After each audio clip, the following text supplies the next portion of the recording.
Él estaba preso, encadenado, rodeado por guardias romanos, y aún así escribía como un general instruyendo soldados en campo de batalla. Pablo no veía cadenas, él veía armaduras. Y en medio a la oscuridad de una celda nació una de las imágenes más poderosas de la vida cristiana, un guerrero vestido con la armadura de Dios. Pero ¿por qué usó esa metáfora? ¿Qué había detrás de esas palabras escritas a una iglesia distante en una carta que atravesaría siglos? ¿Qué Pablo veía que nosotros tantas veces ignoramos? Él hablaba de una guerra, no contra imperios o ejércitos humanos, sino contra fuerzas invisibles que operan silenciosamente en nuestros días. Y la pregunta que resuena hasta hoy es, ¿estamos preparados para esa batalla? Si Pablo escribiera esta carta hoy, quizás colocara una notificación en su celular diciendo, «Póntete la armadura antes de salir de casa».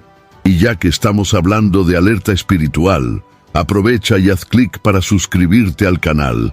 Aquí la verdad no llega en partes, sino entera como debe ser. La carta de Pablo a los Efesios, en su capítulo 6, versículo 11, nos confronta con una realidad muchas veces ignorada.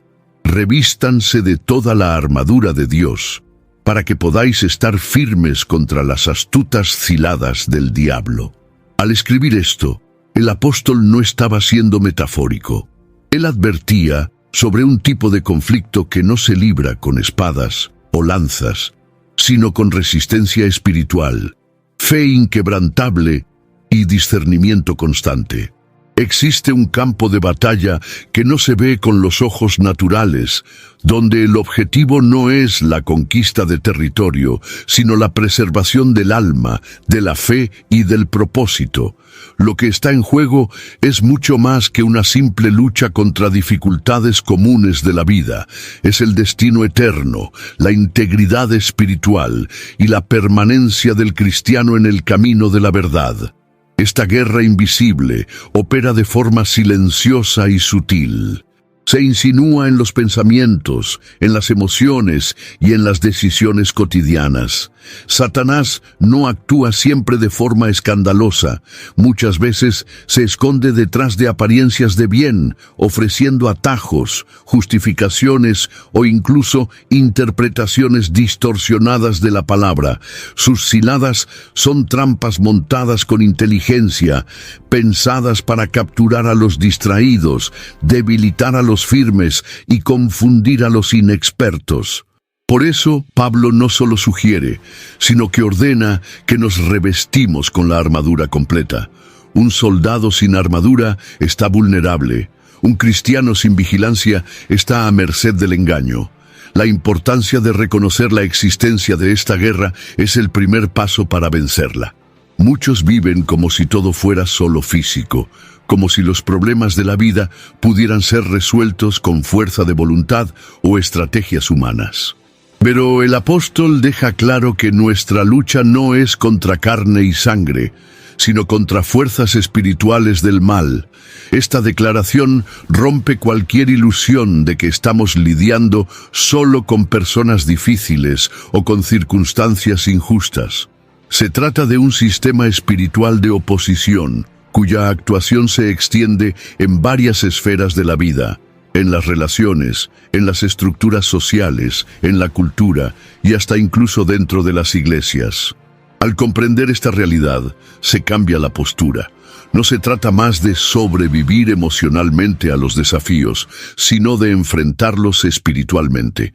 Cada batalla enfrentada en oración, cada decisión tomada a la luz de las Escrituras, cada resistencia contra el pecado y la mentira, es una forma de combate. Y en este escenario, la victoria no depende de fuerza humana, sino de la total dependencia de Dios.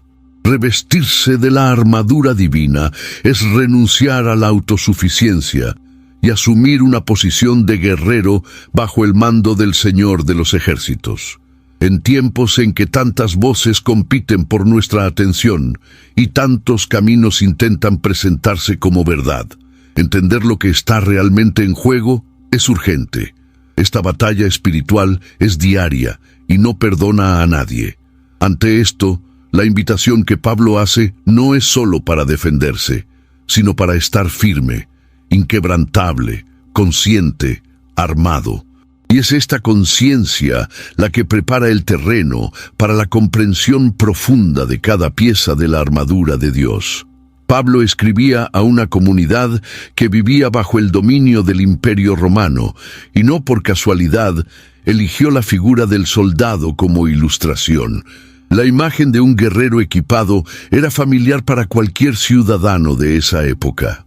Pero más que aprovechar un símbolo popular, él revela una verdad espiritual detrás de la analogía. La vida cristiana exige preparación, resistencia y vigilancia constante. No es un caminar pacífico por campos floridos, sino un avance cauteloso por campos minados. La metáfora militar usada por Pablo es un llamado urgente para que los creyentes estén siempre alertas, como centinelas en medio de la noche. Este lenguaje es intencionadamente intenso. Cuando Pablo describe una armadura, nos recuerda que el cristiano no está en reposo, sino en misión. Y toda misión, por más divina que sea, atrae oposición. El reino de Dios avanza en medio de resistencia, y cada paso hacia la verdad provoca reacciones en el reino de las tinieblas. Por lo tanto, la vigilancia espiritual no es una opción para los más consagrados, sino una necesidad para todos los que profesan fe en Cristo. Dormir espiritualmente es exponerse al riesgo. Desestimar la gravedad del conflicto es andar desarmado en territorio hostil. Además, Pablo destaca que el enemigo no actúa de forma aleatoria. Habla sobre ciladas, trampas estratégicamente colocadas. Esto indica que hay un plan, una intención maligna detrás de las tentaciones, las pruebas y las desviaciones.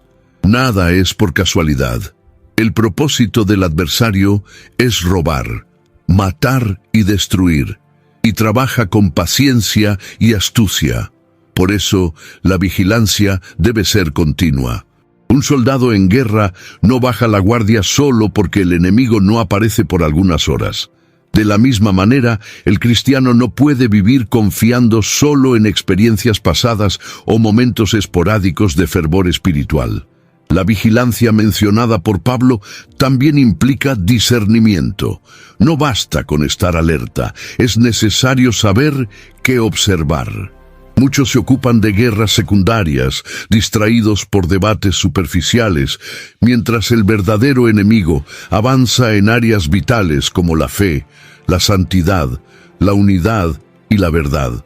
Es por eso que la armadura comienza con la verdad, pasa por la justicia y culmina con la espada del Espíritu. Cada elemento exige un posicionamiento consciente y una vigilancia refinada, como la de un centinela que conoce los sonidos del campo de batalla. El llamado de Pablo es directo e innegociable. Despierten, estén listos, revestidos, firmes. No usa tonos suaves o palabras neutras. Su urgencia es la de quien ve el peligro acercándose y clama por alerta. Y esta urgencia resuena hasta hoy, en una generación distraída, muchas veces más involucrada con apariencia que con esencia. Solo quien comprende el peso de la batalla espiritual puede responder con la vigilancia que el tiempo exige. Cuando Pablo dice, revestíos de toda la armadura de Dios, él no está solo sugiriendo un acto simbólico o religioso. El verbo revestirse implica intencionalidad, preparación y compromiso. Nadie viste una armadura por casualidad, ni la usa de forma parcial. Se trata de una decisión consciente, movida por una comprensión clara del ambiente hostil en el que se vive. Y más que protegerse, vestir esa armadura significa alinearse con los propósitos del reino, asumiendo una postura activa en el cumplimiento de la voluntad de Dios. Cada pieza de la armadura descrita en Efesios, capítulo 6, lleva un significado profundo. No son solo instrumentos de defensa, sino reflejos de realidades espirituales que moldean el carácter y la conducta del cristiano. El cinto de la verdad, por ejemplo, no es un simple accesorio. Simboliza integridad, coherencia y firmeza doctrinal. La coraza de la justicia protege el corazón, no con méritos humanos, sino con la justicia de Cristo imputada a aquellos que creen. Ya los calzados del Evangelio de la Paz indican prontitud para llevar el mensaje que reconcilia y transforma. Vestirse con esa armadura es, por tanto, un acto de fe y de obediencia. Es confiar en que, incluso en medio de las luchas invisibles, hay una estructura divina que nos envuelve y capacita, y eso no ocurre de forma automática. Muchos esperan protección espiritual sin compromiso real con la verdad, la justicia o la oración. Pero la armadura no funciona como un amuleto. Exige relación con Dios, sensibilidad al Espíritu y práctica constante de la palabra. Solo así cumple su propósito de mantenernos firmes. Este revestimiento también comunica identidad. Un soldado es reconocido por su armadura. De la misma forma, el cristiano es identificado por su conducta espiritual. El mundo y los poderes espirituales perciben quién está o no protegido. Aquellos que viven de forma negligente espiritualmente, aunque asistan a iglesias o tengan discursos piadosos, están vulnerables. Pero quien se viste de la armadura con propósito se convierte en una amenaza real al reino de las tinieblas, ya que vive de forma alineada con los cielos. La verdadera fuerza del cristiano no está en su apariencia, en sus dones o en su influencia social, sino en la condición de su espíritu ante Dios. Y esta condición se revela en cómo se reviste diariamente. El llamado es claro: vístete. No por costumbre, no por miedo, sino por convicción, porque la batalla ya ha comenzado, y solo quienes se visten con propósito permanecerán en pie cuando los vientos de oposición soplen con fuerza. Entre todos los componentes de la armadura descrita por Paulo, el cinto de la verdad es mencionado en primer lugar. Esto no es aleatorio. En una armadura romana, el cinto no era un mero adorno. Sostenía y conectaba todas las otras piezas. Sin él, el guerrero se volvía desorganizado y vulnerable. En el mundo espiritual, esta función se atribuye a la verdad. Es ella la que sostiene la vida del cristiano en medio del caos de las mentiras lanzadas por el enemigo. Y estas mentiras, a diferencia de lo que muchos piensan, no llegan siempre como afrentas explícitas, sino a menudo disfrazadas de medias verdades, justificaciones convincentes y hasta enseñanzas que se acercan a la verdad, pero que niegan su esencia. Vivimos en una era marcada por la relativización. Cada uno quiere construir su propia versión de la realidad, adaptando principios a su conveniencia. Esto convierte la verdad bíblica en un blanco directo de ataques, tanto sutiles como agresivos. En Juan capítulo 17, versículo 17, Jesús ora diciendo: «Santifícalos en la verdad, tu palabra es la verdad». La base de la santidad, de la vida transformada y de la resistencia espiritual es la verdad revelada por Dios. Sin ella, cualquier armadura se vuelve frágil. Sin ella, la fe se convierte en superstición, la justicia en arrogancia y la salvación es solo un concepto religioso. La mentira, cuando es aceptada, se convierte en una prisión. Distorsiona la identidad, corrompe la motivación y separa al cristiano de su verdadera misión. El enemigo lo sabe y por eso invierte tanto en confundir. Lo que comenzó como una duda inocente puede transformarse en una convicción engañosa si no se confronta con la verdad. Es por eso que el cinto de la verdad no es una pieza opcional, es la base. Y no se trata solo de conocer verdades doctrinales, sino de vivir de manera verdadera, transparente e íntegra ante Dios y los hombres. Paulo nos invita a ceñir los lomos con la verdad. es decir, a prepararnos con firmeza como alguien que está a punto de entrar en acción. La verdad no debe ser una idea guardada en libros, sino una realidad que moldea actitudes, decisiones y reacciones. Nos da equilibrio, dirección y protección. Mientras muchos se dejan llevar por emociones, ideologías o tradiciones humanas, el cristiano que se reviste del cinto de la verdad permanece firme, incluso cuando todo a su alrededor parece desmoronarse. Mantenerse en la verdad no es cómodo, ni siempre es popular, pero es absolutamente necesario.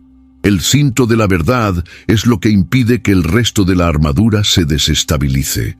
Nos prepara para discernir y resistir las artimañas del enemigo, posicionándonos como guerreros que saben por qué luchan y en quién confían. Antes de seguir, quiero saber algo de ti. ¿Cuál parte de esta armadura sientes que más necesitas fortalecer en tu día a día? Escribe aquí en los comentarios. Tu experiencia puede iluminar el camino de alguien que está librando la misma batalla ahora. Luego, después del cinturón de la verdad, Pablo menciona la coraza de la justicia. En el cuerpo de un soldado romano, esta pieza protegía la región del pecho, donde están los órganos vitales, especialmente el corazón. En el plano espiritual, la función es la misma: proteger el centro de las emociones, de los deseos y de la identidad contra las flechas acusadoras del maligno. Y el enemigo es maestro en usar acusaciones como armas.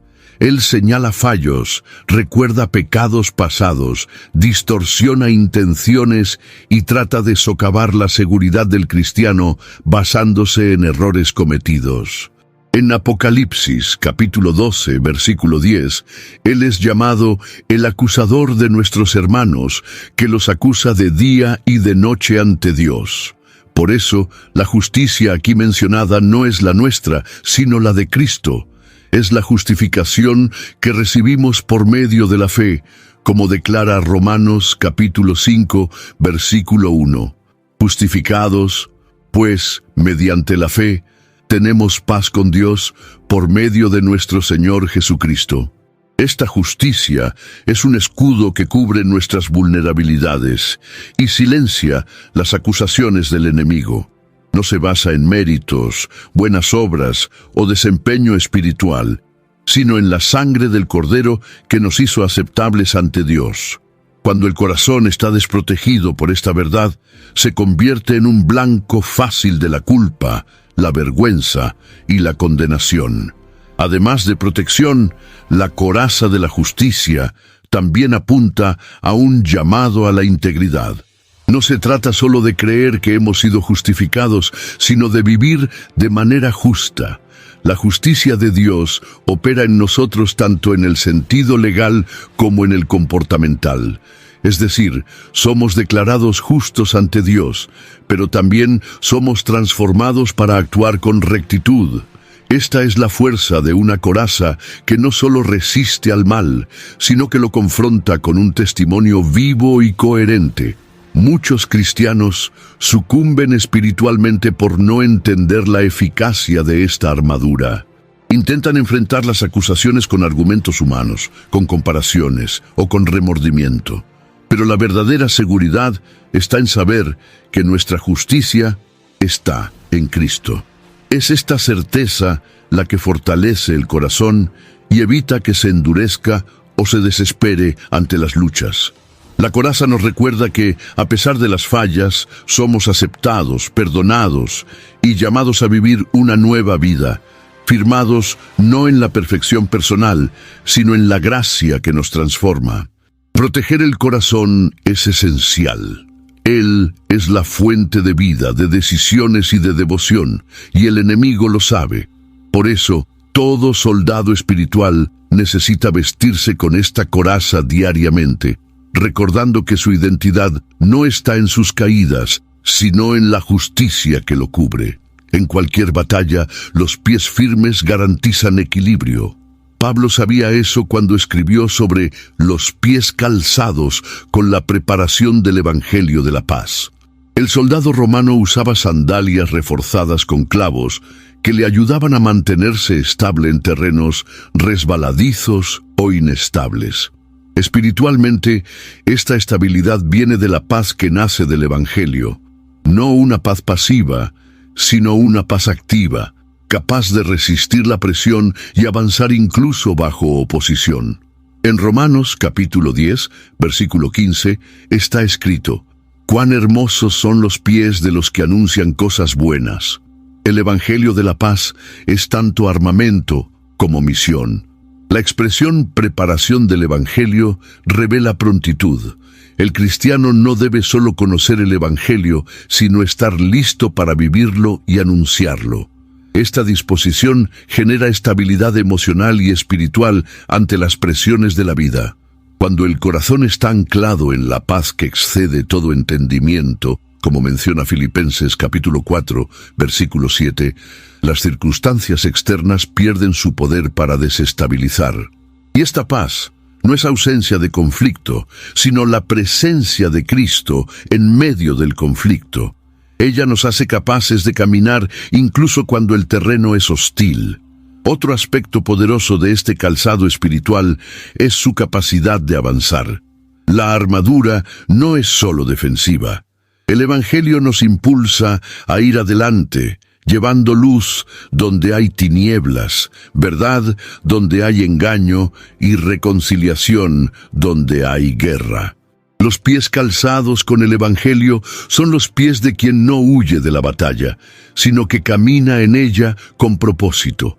Son los pies de quien entiende que el campo de batalla es también campo de misión, y que cada paso dado puede ser una semilla sembrada para la gloria de Dios. Sin embargo, muchos tropiezan porque caminan descalzos de convicción. Intentan avanzar sin paz interior, sin claridad de propósito y sin seguridad en el mensaje que llevan. El resultado es un cansancio espiritual que les impide seguir adelante. Los calzados del Evangelio de la paz protegen contra eso. Ofrecen resistencia en las subidas, ligereza en las bajadas y firmeza en las curvas. Más que una protección, son una declaración. Estamos listos para llevar la paz donde aún no ha llegado. Estar calzado con el Evangelio de la paz es vivir en constante prontitud, con los pies firmes en la verdad y el corazón dispuesto a avanzar. Es entender que incluso en medio de las batallas hay una paz que no puede ser robada, una paz que sostiene, dirige y testifica. En medio de las descripciones de la armadura espiritual, Pablo inserta una advertencia clara: tomando sobre todo el escudo de la fe, con el cual podréis apagar todos los dardos inflamados del maligno. La imagen del escudo no solo complementa la armadura, sino que destaca una defensa activa y abarcadora. A diferencia de otras piezas que protegen partes específicas del cuerpo, el escudo de la fe cubre según la necesidad. Se mueve con el guerrero, adaptándose al ataque, siendo capaz de proteger desde todos los lados, siempre que sea manejado con firmeza. Los dardos inflamados del maligno son variados. Asumen formas de pensamientos destructivos, acusaciones, dudas, tentaciones y muchas veces miedos paralizantes. Estos ataques buscan desestabilizar el equilibrio emocional, comprometer la confianza y corroer la esperanza. La fe, en este contexto, no es solo una creencia intelectual, sino una confianza práctica en Dios. Es lo que, incluso en medio de las incertidumbres, declara como el salmista en el Salmo capítulo 56, versículo 3. Cuando me venga el temor, en ti confiaré. Cuando el escudo de la fe es dejado de lado, el cristiano se vuelve vulnerable a la ansiedad, a la confusión y al desánimo. Pero cuando la fe es levantada, no solo defiende, apaga, es decir, desactiva el poder del ataque. La fe no remueve el conflicto, sino que anula el efecto destructivo que podría causar. Es por eso que Pablo dice, todos los dardos. Ninguna flecha maligna es lo suficientemente fuerte contra un escudo forjado en la convicción de la fidelidad de Dios. Esta fe se fortalece por el oír de la palabra, como enseña Romanos capítulo 10, versículo 17. No nace del emocionalismo ni de experiencias místicas aisladas, sino del conocimiento progresivo de lo que Dios es y ha prometido. Cuanto más se conoce la palabra, más firme se vuelve el escudo, y cuanto más se practica la fe, más ligero se vuelve el peso de la batalla. Es un ejercicio diario, silencioso, muchas veces invisible a los ojos de los demás, pero profundamente eficaz contra el avance del enemigo. Cargar el escudo de la fe es elegir no rendirse, incluso cuando las circunstancias gritan lo contrario. Es mantenerse de pie cuando los vientos soplan con fuerza. Es declarar con los labios y con la vida que Dios es digno de confianza, incluso cuando la lógica humana no ofrece garantías. Este escudo no solo protege, enseña. Enseña a resistir, a avanzar y a permanecer confiado hasta el final de la batalla. La mente humana es un campo fértil para batallas espirituales. Los pensamientos son semillas que, cuando no se cuidan, pueden convertirse en fortalezas, sean de fe o de destrucción. Por eso, Pablo incluye en la armadura espiritual el yelmo de la salvación. La función es clara: proteger la cabeza, sede de la razón, de la memoria, de la imaginación y de las decisiones. El enemigo sabe que si controla los pensamientos, controlará las actitudes. Por eso, su ataque es directo contra la mente, y la única protección eficaz es la conciencia constante de la salvación en Cristo. El yelmo de la salvación no representa solo el acto inicial de haber sido salvo, sino la certeza continua de pertenencia a Dios. Es una seguridad que cierra la mente contra la duda, el engaño y la confusión. Cuando el enemigo lanza pensamientos como «no eres digno», «Dios se ha olvidado de ti» o «ya no hay perdón para tus errores», el yelmo de la salvación entra en acción. Recuerda que, como está escrito en Romanos capítulo 8, versículo 1, «Ahora pues, ninguna condenación hay para los que están en Cristo Jesús». Esta seguridad no genera arrogancia, sino firmeza. El cristiano que camina con la mente protegida por la salvación es menos susceptible a la manipulación espiritual y emocional. No se desestabiliza con cada viento de doctrina, ni se desespera ante los fracasos, porque sabe que su identidad está sellada en Cristo y que su mente ha sido renovada para pensar conforme al Espíritu y no conforme a la carne. Esta renovación es un proceso continuo, como Pablo también enseña en Romanos capítulo 12, versículo 2, donde somos llamados a transformarnos por la renovación de la mente. En el campo de batalla, el yelmo también sirve para mantener el enfoque. En medio de ruidos, ataques y distracciones, protege contra la desorientación. Mantiene al cristiano consciente de quién es, hacia dónde va y quién está a su lado. La salvación no es solo una promesa futura, sino una realidad presente que influye en decisiones, posicionamientos y pensamientos. Proteger la mente es preservar la claridad espiritual. Es impedir que pensamientos corrosivos ganen espacio. El yelmo de la salvación es un recordatorio constante de que incluso cuando todo parece perdido, hay un Dios que salvó, salva y continuará salvando. Y esta verdad, cuando bien firmada, convierte la mente en un terreno fértil para la paz, la sabiduría y la dirección divina. De entre todos los elementos de la armadura, la espada del Espíritu es el único que también sirve para el ataque. Es el arma ofensiva, la que posibilita el avance y el enfrentamiento directo con las tinieblas. Pablo no deja espacio para dudas al explicar que esta espada es la palabra de Dios, no ideas humanas, no tradiciones religiosas, sino la verdad revelada en las Escrituras, viva y eficaz, como se describe en Hebreos capítulo 4, versículo 12. Porque la palabra de Dios es viva y eficaz. y más cortante que cualquier espada de dos filos.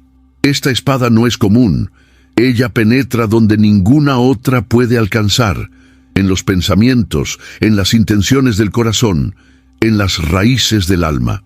Cuando se usa correctamente, deshace sofismas, rompe argumentos falsos y revela motivaciones ocultas. Pero su uso exige habilidad. Un soldado inexperto puede hacerse daño con su propia espada. Por eso, no basta con poseer la palabra. Es necesario conocerla, practicarla y manejarla con reverencia y sabiduría. Esto implica meditación diaria, oración y obediencia práctica. La espada del Espíritu no corta solo para herir, sino también para sanar. Ella revela el error, pero apunta al arrepentimiento. Denuncia el pecado, pero ofrece redención. Confronta la mentira, pero conduce a la verdad. Cuando Jesús fue tentado en el desierto, según narra Mateo capítulo 4, Él respondió a Satanás con la palabra, diciéndolo repetidamente: está escrito. Esto no fue un ritual religioso, sino un acto estratégico de quien conocía profundamente la Escritura y confiaba en su poder. En tiempos de relativismo y confusión moral, la espada del Espíritu es más necesaria que nunca. Separa la luz de las tinieblas, lo correcto de lo incorrecto, la fe del engaño. El cristiano que renuncia a la palabra se vuelve vulnerable, desarmado y fácilmente manipulado. Pero aquel que la empuña con fe y reverencia se convierte en una amenaza al reino de las tinieblas, porque lleva en sus manos la verdad absoluta. La espada no fue hecha para ser exhibida, sino para ser utilizada. En oración, en confrontación espiritual, en enseñanza, en testimonio, cada vez que un versículo es recordado, declarado o vivido, la espada es levantada. Y donde ella entra, la oscuridad retrocede, porque no es una espada cualquiera, es la propia voz de Dios en acción. Poco después de describir cada pieza de la armadura espiritual, Pablo concluye su instrucción con una convocatoria que ata toda la estructura. Con toda oración y súplica, orando en todo tiempo en el Espíritu. Efesios capítulo 6, versículo 18. No presenta la oración como una pieza adicional de la armadura, sino como el aliento vital que da sentido y fuerza al guerrero espiritual. Sin oración, toda armadura se debilita. La oración no es un adorno devocional. Es la línea de comunicación directa con el comandante de la guerra. Es a través de la oración que el cristiano recibe discernimiento sobre los ataques, dirección para cada decisión y fuerza para continuar incluso cuando sus fuerzas humanas fallan. La batalla espiritual no se gana con argumentos o estrategias naturales, sino con rodillas dobladas y corazones quebrantados. En Santiago capítulo 5, versículo 16, está escrito: mucho puede, por su eficacia, la súplica del justo. Hay poder real, invisible, pero eficaz, en la oración de quien permanece conectado al cielo. La oración en el Espíritu, como enseña Pablo, no es una repetición mecánica de palabras, sino una comunión profunda, donde el Espíritu Santo guía las intenciones y moldea los clamores según la voluntad de Dios. Orar en todo tiempo no significa estar siempre en voz alta, sino mantener una sensibilidad continua a la presencia divina. Es estar sintonizado con Dios en medio de la rutina, atento a su voz en medio de los ruidos del mundo. Además, Pablo enfatiza que debemos orar con toda perseverancia y súplica por todos los santos. Es decir, la oración no es solo un recurso individual, sino también un arma colectiva. Es en la intercesión que el ejército de Dios se fortalece mutuamente. Un soldado orando por otro se convierte en escudo, apoyo y cobertura espiritual. En tiempos de guerra, nadie debe luchar solo. La oración une, restaura y capacita el cuerpo de Cristo para avanzar junto. La verdadera oración es silenciosamente poderosa. Ella mueve cielos, resiste al infierno y transforma la tierra. Mientras el mundo desprecia o banaliza la oración, el creyente vigilante entiende que, en las madrugadas silenciosas o en los clamores simples, hay una fuerza activa rompiendo cadenas, deshaciendo trampas y haciendo que la armadura de Dios brille con eficacia. Orar es guerrear de rodillas, con los ojos dirigidos al cielo y el corazón firme en el Señor de los ejércitos. Muchos cristianos se pierden en las batallas espirituales por no entender quién es el verdadero enemigo. Pablo se toma la molestia de aclarar en Efesios capítulo 6, versículo 12, porque nuestra lucha no es contra carne y sangre, sino contra los principados y potestades, contra los dominadores de este mundo tenebroso, contra las fuerzas espirituales del mal en las regiones celestiales. Esta declaración es esencial, pues cambia completamente la forma de reaccionar ante las oposiciones de la vida. El error de dirigir la lucha contra personas es más común de lo que parece. ¿Cuántos conflictos en familias, iglesias, matrimonios o ambientes de trabajo son, en realidad, reflejos de batallas espirituales libradas en lo invisible? Cuando el enemigo es mal identificado, la guerra se vuelve confusa y destructiva. Se acusan a los hermanos, se sospecha de los amigos, se menosprecia al prójimo, mientras que el verdadero adversario opera ocultamente, alimentando división, celos, rencores y orgullo. Satanás trabaja en la sombra. Él siembra discordias con sutileza, susurra mentiras que inflaman el ego, crea trampas emocionales y lleva a muchos a reaccionar en la carne en lugar de en el espíritu. Y cuando el creyente pierde el enfoque espiritual, su armadura se vuelve inútil. El discernimiento espiritual, por otro lado, revela lo que está detrás de los comportamientos, de las palabras ofensivas, de las situaciones repetitivas de conflicto. En 2 Corintios capítulo 2, versículo 11, Pablo advierte: para que Satanás no saque ventaja sobre nosotros, pues no ignoramos sus propósitos. Discernir al enemigo es ver más allá de la superficie. Es entender que el problema puede ser mayor de lo que parece. Es reconocer que hay una batalla desarrollándose en la esfera espiritual y que solo puede ser vencida con armas espirituales. También es aprender a reaccionar con gracia, perdón y autoridad, y no con resentimiento, descontrol o represalias. Este discernimiento nace de la intimidad con Dios, del estudio de la palabra y de la vida en el Espíritu.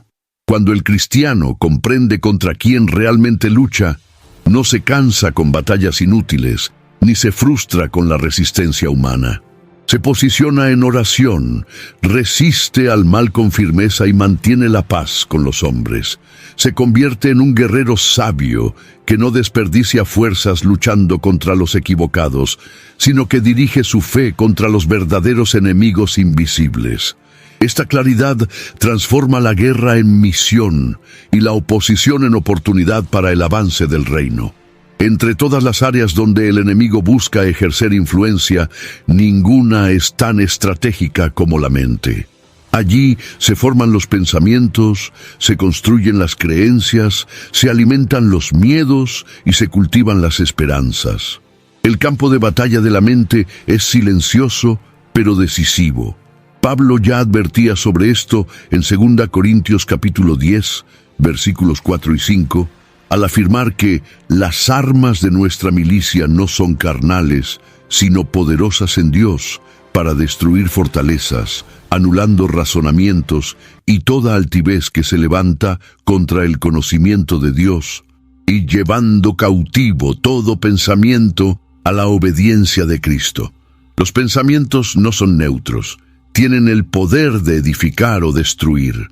Un pensamiento no confrontado puede transformarse en un sentimiento que después se convierte en una decisión y, por último, en un estilo de vida. El enemigo sabe esto y trabaja incansablemente para sembrar ideas que generan duda, miedo, orgullo envidia o derrota.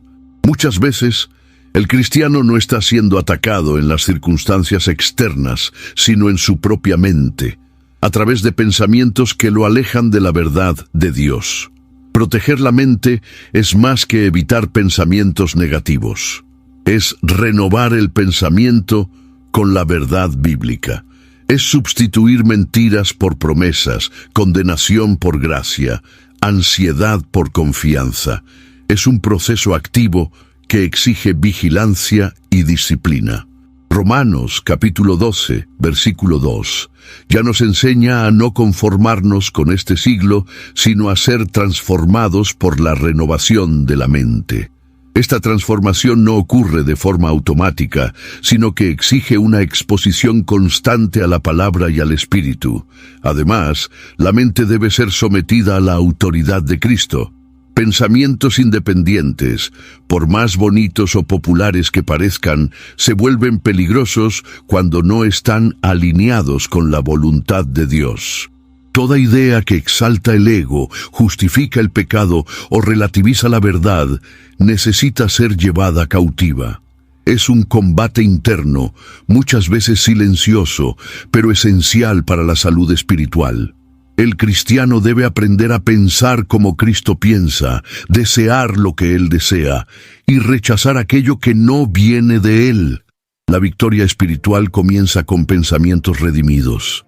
Cuando la mente está fortalecida en la verdad, el corazón se llena de fe.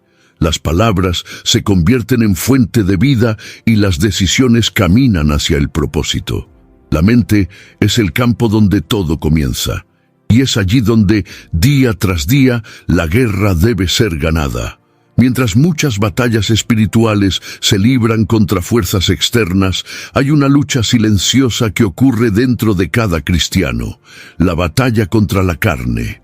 Pablo reconoció esta tensión en su propia vida, diciendo en Romanos capítulo 7, versículo 19, «Porque no hago el bien que prefiero, sino el mal que no quiero. Ese hago».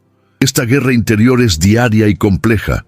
No ocurre en las calles ni en los altares, sino en lo íntimo del corazón, donde deseos conflictivos disputan el control.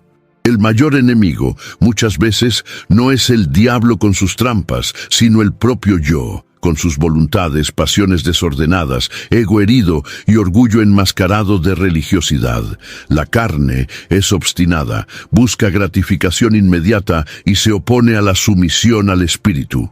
Gálatas, capítulo 5, versículo 17 nos alerta, «Porque la carne milita contra el Espíritu, y el Espíritu contra la carne, porque son opuestos entre sí, para que no hagáis lo que por ventura sea de vuestro querer». Esta oposición interna no puede ser ignorada. Es una guerra constante entre vivir para sí o vivir para Dios. La armadura de Dios, por más poderosa que sea, no sustituye el deber de crucificar la carne. Esta es una responsabilidad que recae sobre cada creyente. Y crucificar la carne no es un acto simbólico, sino un proceso de muerte diaria de los deseos contrarios a la voluntad de Dios. Esto exige vigilancia, renuncia, arrepentimiento continuo y una entrega real al señorío de Cristo. El Espíritu Santo no comparte espacio con deseos no tratados. Él santifica, pero no negocia. Es en este campo de batalla interior que muchos cristianos fracasan, mantienen apariencias, pero ignoran las luchas del alma. Parecen firmes por fuera, pero están divididos por dentro. La victoria externa solo se establece cuando hay dominio interno. Vencer a sí mismo es el mayor de los triunfos espirituales, y esa conquista no viene por la fuerza de voluntad, sino por la rendición al Espíritu Santo. El Espíritu genera dominio propio, humildad y pureza, que neutralizan los impulsos de la carne y abren espacio para una vida verdaderamente victoriosa. Quien vence a sí mismo está listo para resistir al enemigo externo. La batalla interior es la verdadera prueba de la integridad espiritual. En ella no hay audiencia ni aplausos, solo la conciencia ante Dios, y es allí, en el silencio del corazón rendido, donde se alcanzan las mayores victorias. En toda la instrucción de Pablo sobre la armadura espiritual, una palabra se repite con peso: firmeza. Él declara en Efesios capítulo 6, versículo 13, «Tomad toda la armadura de Dios para que podáis resistir en el día malo, y después de haber vencido todo, permanecer inamovibles». La resistencia espiritual no es solo sobrevivir a la guerra, sino mantenerse en pie después de que los ataques cesan. Es la capacidad de continuar firme incluso cuando las fuerzas parecen agotadas y la presión no da tregua. Resistir no es lo mismo que evitar el enfrentamiento. De hecho, es justamente soportar la intensidad del combate sin ceder terreno. Es mantener los principios, la fe y la identidad, incluso cuando todo a su alrededor clama por rendirse. Esto exige raíces profundas en Dios, como las del árbol plantado junto a ríos de aguas, mencionado en Salmo capítulo 1, versículo 3. Un árbol así permanece verde incluso en tiempo de sequía, porque no depende de la superficie para sobrevivir. La resistencia espiritual también implica consistencia. El enemigo no se altera con una fe intensa por un día, sino que teme una fe perseverante a lo largo de los años. Muchos cristianos caen no por falta de entusiasmo, sino por ausencia de constancia. Comienzan bien, pero pierden el aliento en el camino. Permanecer firme es mantener la misma intensidad en la adoración, en la vigilancia y en el compromiso con Dios, incluso cuando no hay emociones involucradas o recompensas inmediatas. Es durante los días malos que se prueba la resistencia. Cuando surgen crisis inesperadas, pérdidas dolorosas, silencio de Dios, injusticias o cansancio emocional, es ahí donde se ve quién está verdaderamente revestido de la armadura divina. La armadura no elimina los días malos, sino que prepara al creyente para atravesarlos sin ser aplastado. Ella sostiene el ánimo, fortalece la esperanza y activa la memoria espiritual sobre quién es Dios y lo que Él ya ha hecho. Resistir es, por tanto, un acto de fe activa. Es declarar con actitudes y elecciones que el reino de Dios vale más que cualquier confort pasajero. Es saber que, después de soportar todo, permanece una herencia guardada. La resistencia espiritual moldea guerreros que no solo vencen batallas, sino que perseveran hasta el final de la guerra. Son estos quienes oirán del Señor: «Bien está, siervo bueno y fiel». Mateo capítulo 25, versículo 21. La armadura descrita por Pablo es personal, pero el contexto es colectivo. Ningún soldado va a la guerra solo. El ejército de Dios está formado por hermanos y hermanas, llamados a luchar juntos, hombro con hombro, sosteniéndose unos a otros en oración, amor y servicio. En Filipenses capítulo 1, versículo 27, Pablo exhorta: «Permaneced firmes en un solo espíritu, como una sola alma, luchando juntos por la fe del Evangelio». La unidad es más que una virtud. Es una estrategia de supervivencia y avance. El enemigo sabe del poder de la unidad y por eso su ataque frecuente es promover divisiones.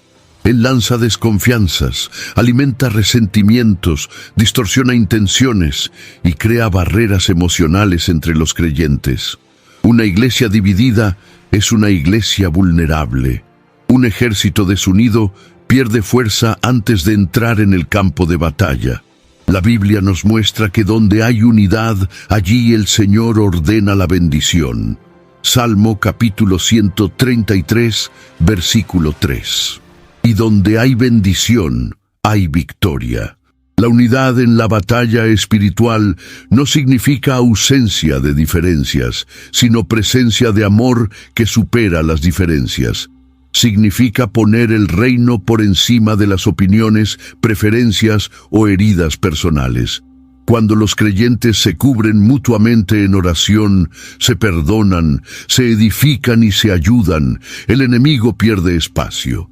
La fuerza de un soldado aumenta cuando sabe que no está solo, y el ánimo de un hermano puede ser el combustible que otro necesita para continuar luchando. Jesús oró por la unidad de sus discípulos antes de enfrentar la cruz, como se registra en Juan, capítulo 17, versículo 21. Él sabía que la eficacia de la misión estaba directamente ligada a la comunión de aquellos que la llevarían adelante.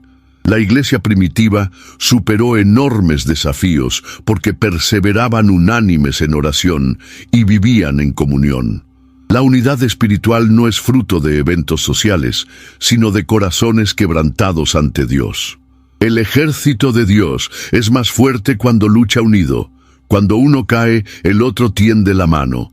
Cuando uno se cansa, el otro sostiene. Cuando uno vence, todos se alegran. Esa es la belleza del cuerpo de Cristo. Diferentes miembros, un solo propósito. Y cuando hay unidad en la batalla, la victoria deja de ser solo personal y se convierte en una celebración colectiva del reino. Aunque Pablo no menciona directamente el Espíritu Santo como una pieza de la armadura, toda la armadura es activada y sostenida por la presencia de Él. Cada elemento, verdad, justicia, fe, salvación, palabra y oración, solo se vuelve eficaz cuando el Espíritu opera en el interior del cristiano. Es el Espíritu quien fortalece al hombre interior, como declara Efesios capítulo 3, versículo 16, para que según las riquezas de su gloria, os conceda que seáis fortalecidos con poder, mediante su Espíritu en el hombre interior. Sin el Espíritu, la verdad se convierte en fría doctrina, la justicia se vuelve legalismo, la fe se transforma en optimismo vacío y la oración se reduce a repeticiones vacías. Pero con Él todo cobra vida, poder y dirección. Es Él quien nos recuerda las promesas de Dios cuando vienen los ataques. Es Él quien nos convence del pecado, de la justicia y del juicio. Es Él quien nos capacita a vivir lo que la armadura representa, no solo en teoría, sino en la práctica diaria. El Espíritu Santo también es quien nos da sensibilidad para percibir los ataques antes de que se conviertan en heridas. Él alerta, guía, consola, capacita. Su actuación es como la de un comandante atento, instruyendo a los soldados en tiempo real. Muchos cristianos se debilitan espiritualmente porque descuidan la intimidad con el Espíritu. Intercambian su voz por consejos humanos, por distracciones o por activismo religioso.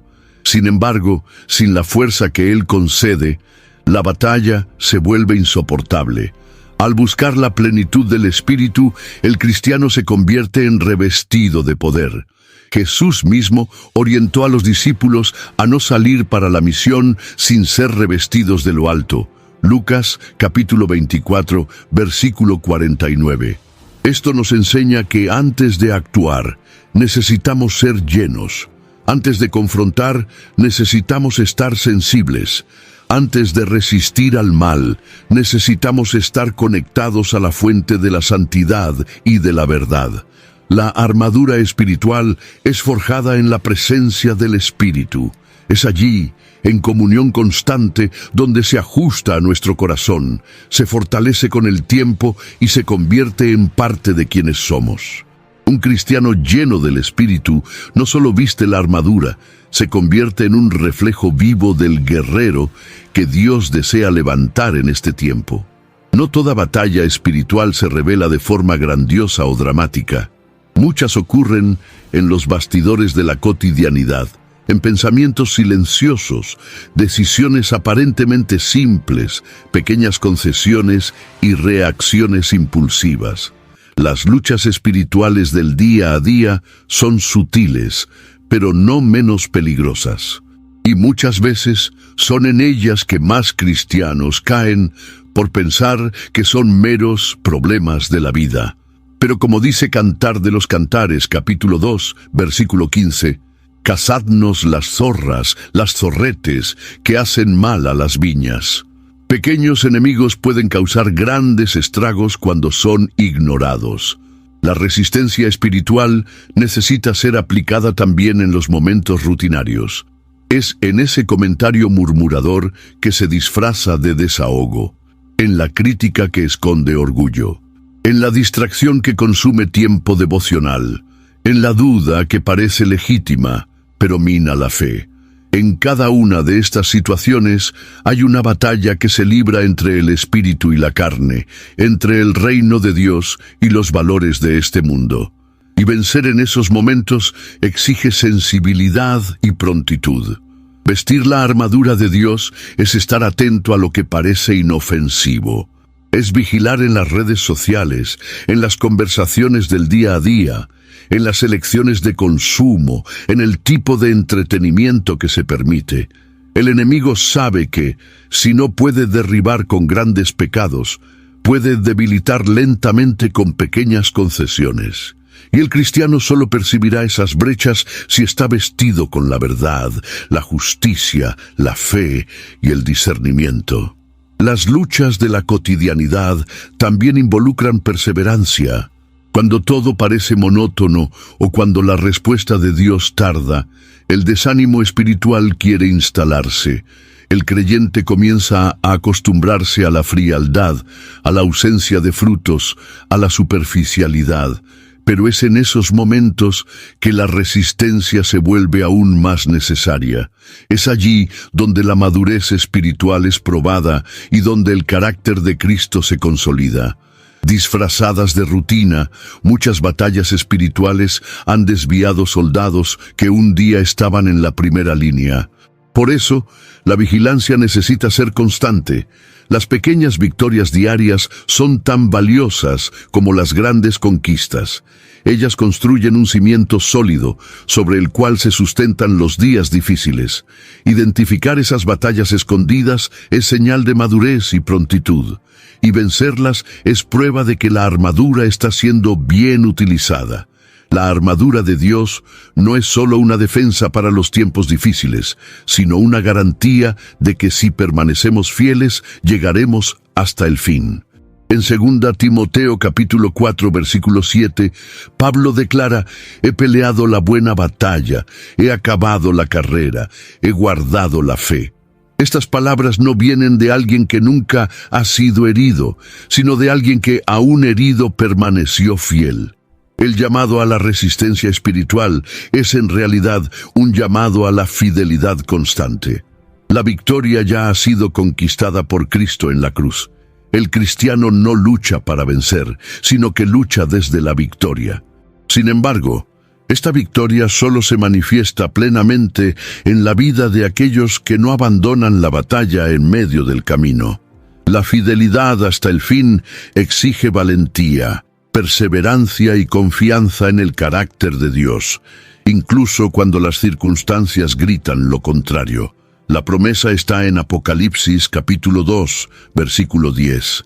«Sé fiel hasta la muerte, y te daré la corona de la vida».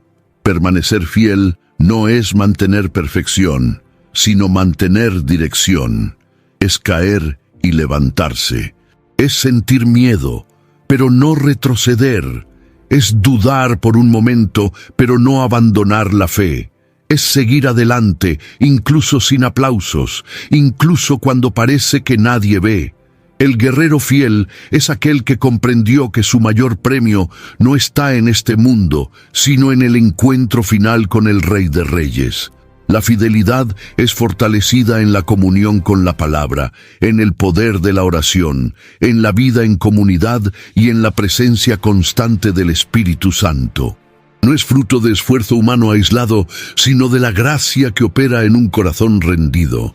Cada pieza de la armadura, cada batalla ganada, cada renuncia hecha en nombre de Cristo, construye este testimonio de fidelidad que agrada a Dios. El cielo no será poblado por guerreros invencibles, sino por guerreros fieles, por aquellos que no dejaron la armadura oxidarse en un rincón. sino que la vistieron con propósito hasta el último día. Por aquellos que, incluso sin entender todo, continuaron creyendo. Por aquellos que, en lugar de abandonar el campo de batalla, decidieron permanecer. Y es a estos que el Señor dirá: al que venciere, le concederé que se siente conmigo en mi trono. Apocalipsis capítulo 3, versículo 21. Quizás usted ya haya enfrentado batallas que nadie vio, pero Dios vio. Y si alguna parte de este mensaje habló con su caminar, comparta este video con alguien a quien ama. Quizás esté necesitando exactamente esta palabra hoy. Y por supuesto, inscríbase en el canal para continuar firme, con la armadura ajustada, un paso. This message is sponsored by Greenlight.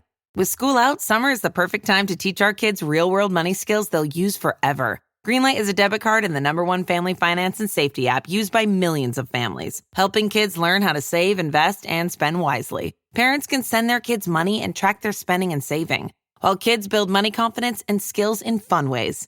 Start your risk-free Greenlight trial today at greenlight.com/Spotify. That's greenlight.com/Spotify. A la vez.